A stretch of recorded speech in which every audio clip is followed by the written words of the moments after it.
मैं हूं जयश्री नागदा और आप देख रहे हैं सीबीसी न्यूज वायर। 2 सप्ताह पहले उत्तर प्रदेश के हाथरस जिले में गैंगरेप का शिकार हुई बेटी को लेकर पूरे देश में गुस्सा और इंसाफ की मांग चरम पर है। 14 सितंबर को हुई घटना ने हर किसी का दिल दहला दिया। घर के बाकी सदस्यों के साथ खेत में चारा काटती उस मासूम लड़की को क्या पता था कि उसकी जिंदगी के साथ ऐसी बर्बरता होगी। उसकी मां नहीं जानती थी कि अब वो कभी अपनी बेटी के मुंह से मां शब्द नहीं सुन पाएगी, क्योंकि गांव के कथित 4 ठाकुरों ने उसी के दुपट्टे से उसे खींचकर उसका बलात्कार किया, उसकी जीभ काट डाली, रीढ़ की हड्डी तोड़ डाली, जिस्म पर कई गहरे जख्म दिए, दुपट्टे से उसका गला घोटा गया और उसे मरा जानकर छोड़ दिया गया। अस्पताल ले जाया गया, जहां वो 15 दिन तक सिर्फ इशारों में बात करती रही, क्योंकि उसकी जीभ कट चुकी थी और वो बोल पाने की स्थिति में नहीं थी। उसकी हालत में सुधार नहीं हुआ तो सफदरजंग अस्पताल में उसे भर्ती करवाया गया, जहां वो जिंदगी की जंग रात को 3 बजे हार गई। ये तो थी उस पीड़िता की आप बीती, और अब बात उस पर शुरू हुई सियासत की। पीड़िता के मौत के तुरंत बाद उसे खेतों में पुलिस के द्वारा बिना उसके माता पिता या परिवार वालों की इजाजत के बिना जला दिया गया। मां गिड़गिड़ाती रही कि आखिरी बार चेहरा देखने दीजिए, आखिरी बार हल्दी लगाने दीजिए, लेकिन पुलिस जैसे बहरी हो चुकी थी। आखिर किसने दिया पुलिस को यह हक? क्योंकि सनातन धर्म में तो कम से कम रात को अंतिम संस्कार किया ही नहीं जाता। मानवीय संवेदनाएं खत्म कैसे होती है वो आप देखिए कि अब पुलिस कहती है कि न रेप की पुष्टि हुई, न रीढ़ की हड्डी टूटी और न ही पीड़िता की जीभ कटी हुई थी।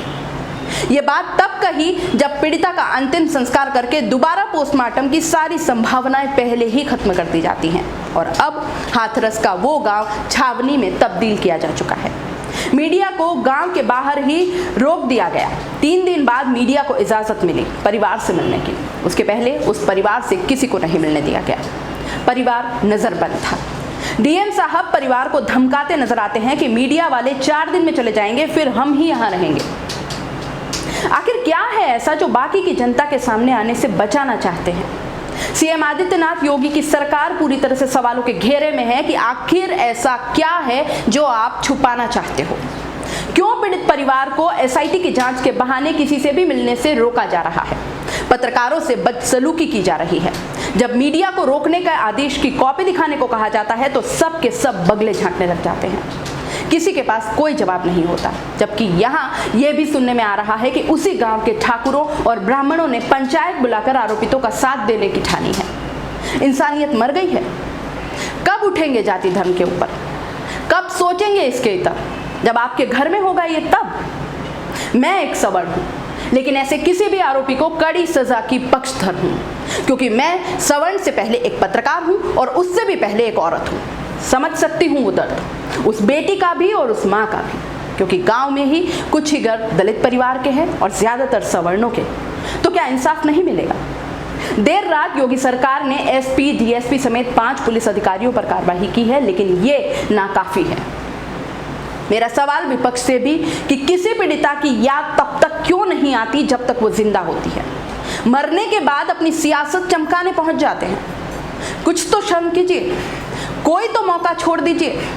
अरे आपको याद नहीं राहुल गांधी जी, तो जरा बता दें कि क्या कांग्रेस शासित राज्यों में सब ठीक है? नहीं, सब ठीक नहीं है। मैं बताती हूं, मैं राजस्थान से हूं और यहां कांग्रेस की सरकार है। यहां बांसवाड़ा में 16 वर्षीय किशोरी के अपहरण व गैंगरेप और उसके साथ हत्या। सिरोही में 7 वर्षीय बालिका बलात्कार के बाद हत्या कर दी जाती है। भरतपुर में 8 वर्षीय अबोध बालिका के साथ दुष्कर्म किया जाता है। 12, अलवर, अजमेर, क्या क्या गिना है। मेवाड़ी में कहावत है कि पहली आपने पगाहड़ी नाल लो, पचे दूसरा ने केलो। मेरा मकसद ये कि जिम्मेदार विपक्ष की भूमिका निभाएं, पीड़िता के परिवार का दुख और परेशानियां जाने, उन्हें सामने लाए, न कि इस वक्त को अपनी राजनीतिक रोटियां सेकने के काम में लगाएं। बता दें कि देश में हर 16 मिनट में एक बलात्कार की वारदात हो रही है। दुष्कर्म में राजस्थान और केंद्र शासित प्रदेश चंडीगढ़ पहले नंबर में है, तो महिलाओं से अत्याचार में उत्तर प्रदेश पहले नंबर पर है। देश में हर 4 मिनट में महिला पर ससुराल में क्रूरता, हर 13 घंटे में दहेज के लिए हत्या, औसतन 2 से 3 दिन में एक लड़की पर एसिड अटैक होता है। यह रिपोर्ट मेरी बनाई हुई नहीं है, नेशनल क्राइम रिकॉर्ड ब्यूरो यानी कि एनसीआरबी की है। दरकार सिर्फ न्याय की है। चारों आरोपियों के खिलाफ सख्त से सख्त कार्रवाई करे योगी सरकार, और जैसा कि आपने कहा है कि उदाहरण पेश होगा तो करें, क्योंकि अब ये घटनाएं बर्दाश्त नहीं है। अगर आप YouTube पर देख रहे हैं तो CBC न्यूज़ वायर का चैनल सब्सक्राइब करिए, पास में दिख रहे बेल आइकन को भी दबाइए, ताकि जब भी हम आपके लिए कोई खबर, कोई जानकारी लेकर आएं तो सबसे पहले आपके पास नोटिफिकेशन पहुंचे। अगर आप फेसबुक पर देख रहे हैं तो CBC वायर का पेज लाइक करिए। अगर आप इंस्टाग्राम पर देख रहे हैं तो आप हमें फॉलो कर सकते हैं।